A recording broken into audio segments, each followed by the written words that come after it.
Je t'invite à rester jusqu'à la fin de cette vidéo car je vais t'expliquer quelle est la différence d'étudier en turc et en anglais.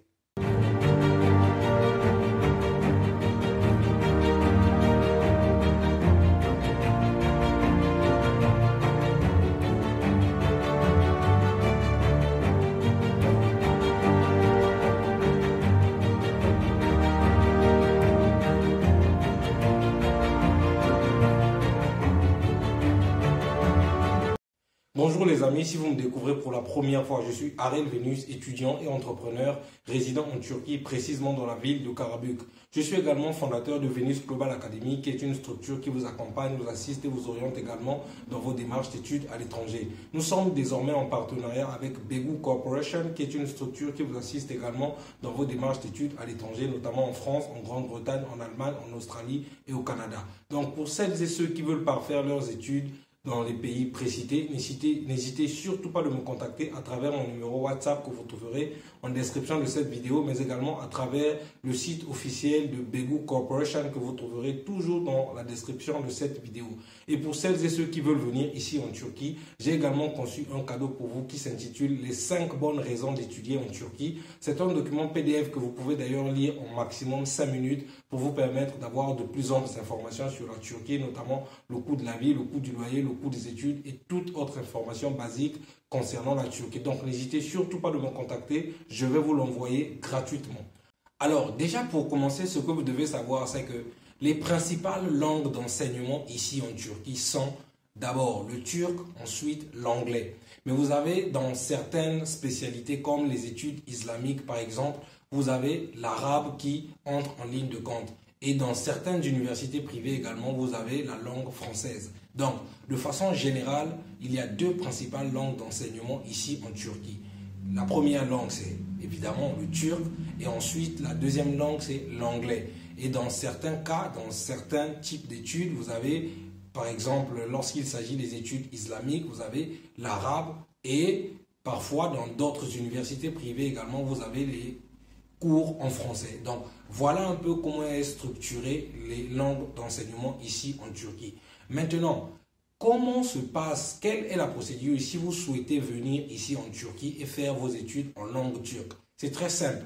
Une fois que vous avez obtenu votre visa et que vous arrivez en Turquie pour faire vos études à l'université, vous êtes censé commencer par une année de langue. Ça, c'est lorsqu'il s'agit de faire vos études en langue turque. Vous devez obligatoirement passer par une année préparatoire, une année de langue. Ça s'appelle le Temer de langue turque. Donc, c'est une année qui dure généralement 10 mois. Donc, on va dire c'est une année académique que vous allez passer à apprendre la langue turque. Et c'est subdivisé en quelques étapes. Donc, vous avez ce qu'on appelle en anglais A1, donc A1 en français. Ce qu'on appelle en turc A1, parce que la lettre A en turc, c'est toujours A, mais le chiffre 1 en turc, ça s'appelle Bir. Donc, vous avez la A1, A2, A2 veut tout simplement dire A2, parce que 2 veut dire 2 en turc.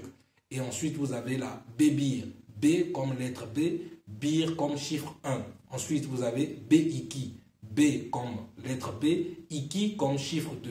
Ensuite, vous avez la C1. Ce que vous devez savoir, c'est que la lettre C en turc ne se lit pas C, mais plutôt J. Donc, lorsque vous entendrez parler de J, ça veut dire C. Donc, la dernière étape, sinon le last level, donc le last level de la langue turque, ça s'appelle le C1. Donc, C1 veut tout simplement dire C1. Donc, une fois que vous aurez validé toutes ces étapes-là, à ce moment-là, vous allez pouvoir commencer avec vos études à l'université. Mais là encore, attention, parce que si vous ne validez pas un niveau de langue, vous allez devoir reprendre ce niveau de langue-là. Donc, il est très important de noter ici que vous êtes dans l'obligation de valider tous les niveaux de langue, ce qui est quand même assez différent parce que en Inde, par exemple, où j'ai étudié, vous n'avez pas besoin de valider tous les niveaux de langue pour commencer à l'université. Pour la petite histoire, d'ailleurs, lorsque j'étais en Inde, j'étais arrivé à 1 mois du début des cours à l'université. Donc, je faisais les deux en même temps, c'est-à-dire le matin, je partais à l'université et le soir, je partais à l'école de langue jusqu'à ce que j'avais terminé, etc., etc.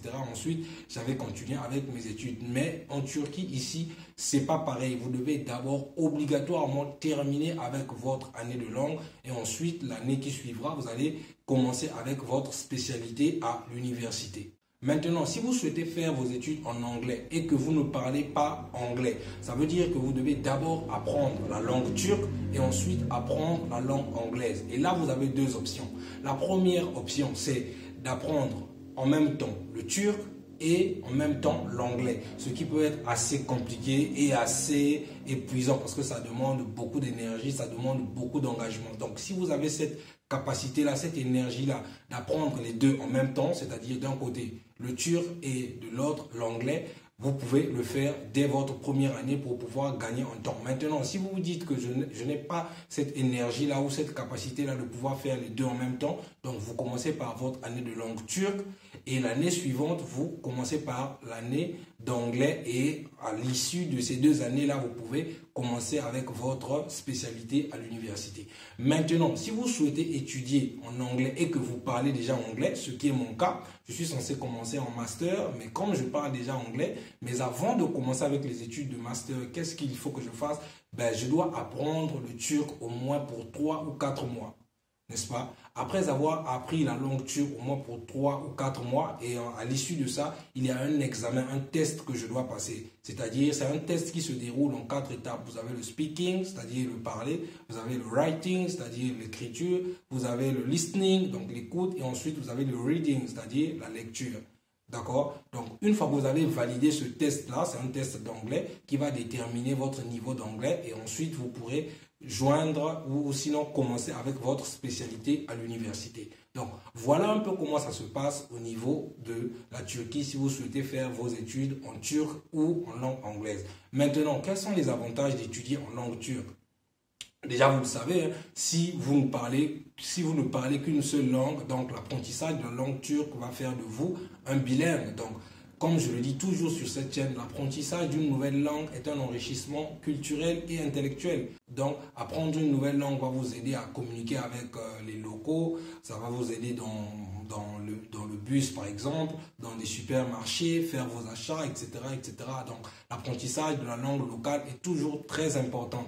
Maintenant, si vous avez l'avantage de parler déjà anglais, donc là, vous allez pouvoir faire un choix. Surtout si vous êtes dans des grandes villes et que vous souhaitez faire vos études en anglais, vous n'aurez pas vraiment assez de problèmes. Des grandes villes, quand je parle des grandes villes, je fais allusion à Istanbul, Ankara et Antalya. Ça, ce sont les 3 principales grandes villes de la Turquie.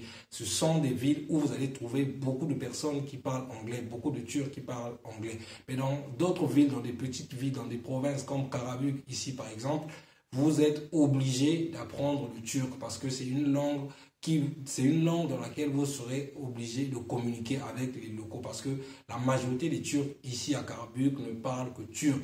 Très peu sont ceux qui parlent anglais. Donc, voilà un peu comment est-ce que vous allez pouvoir procéder si vous souhaitez faire vos études en langue turque ou en anglais. Mais qu'à cela ne tienne, dans les deux cas, cela ne dépend que de vous. Si vous souhaitez faire vos études en langue turque, commencez d'abord par une année de langue, ensuite vous allez rejoindre l'université. Mais si vous souhaitez faire vos études en anglais, si vous ne parlez pas encore anglais, vous devez commencer par votre année de langue turque et ensuite une année de langue anglaise ou encore combiner les deux si vous avez cette volonté-là. Maintenant, si vous voulez étudier en anglais et que vous parlez déjà anglais, vous serez obligé de faire quelques mois de langue turque et ensuite continuer avec ou sinon rejoindre l'université pour votre spécialité. Donc, voilà un peu comment est-ce que ça se passe pour pouvoir faire les cours ici en Turquie, que ce soit en turc ou en anglais.